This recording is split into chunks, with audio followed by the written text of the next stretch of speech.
nakakakulot. Tanggalin ko muna. Ang ganda, ganda. Kaya nga, gusto ko rin ng ganyan na buhok, nakakaingit. May gagawin tayo, Almarie. Hala, ano yung binabalak mo, Lorraine? Diba gusto mong magkaroon tayo ng ganyan? Kunin natin yun sa kanya.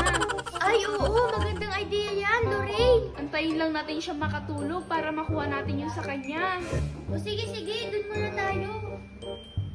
Tutulog na ako.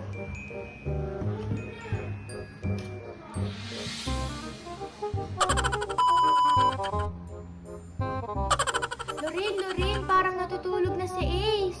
Ay, oo nga. Ito na yung pagkakataon natin, Almarie. Ito na yung time para kunin natin yung buhok niya.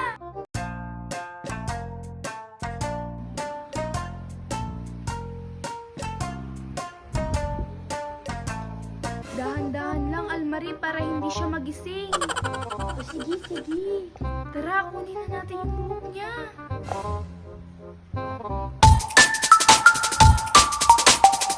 Ayun, nandito na yung buhok. Ako muna magsusukat, ah. Bagay ko ba, Lorraine? Ay, oo, bagay na bagay mo. Kamukha mo si Pia Wurtzbach. Oh, ikaw naman magsuot nito, Lorraine. Hala, sige, ako nang susuot, ah. Ang perfect na buhok mo! Ang perfect mo! Kamukha mo si Catriona. Ay, totoo ba? Thank you so much! Ha? Nasaan yung buhok ko? Nasaan yung buhok? Uy, mukhang gising na si Ace. Ay, oo nga! Mukhang gising na siya! Naririnig ko na siya! Anong gagawin natin? Itatago natin ito?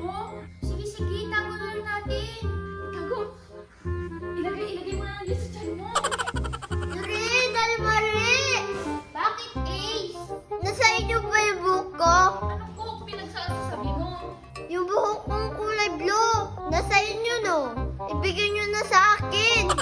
Wala sa amin! Ba't ano yung nasa mic stand mo? Ano? Wala. Nabusog lang ako. Sige nga, pahawak ko nga.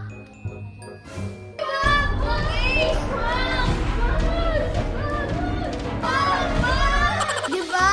Sabi ko nga eh. Mga sinungaling, mga nanakaw, gitara. I love Sucko, Sucko. This is a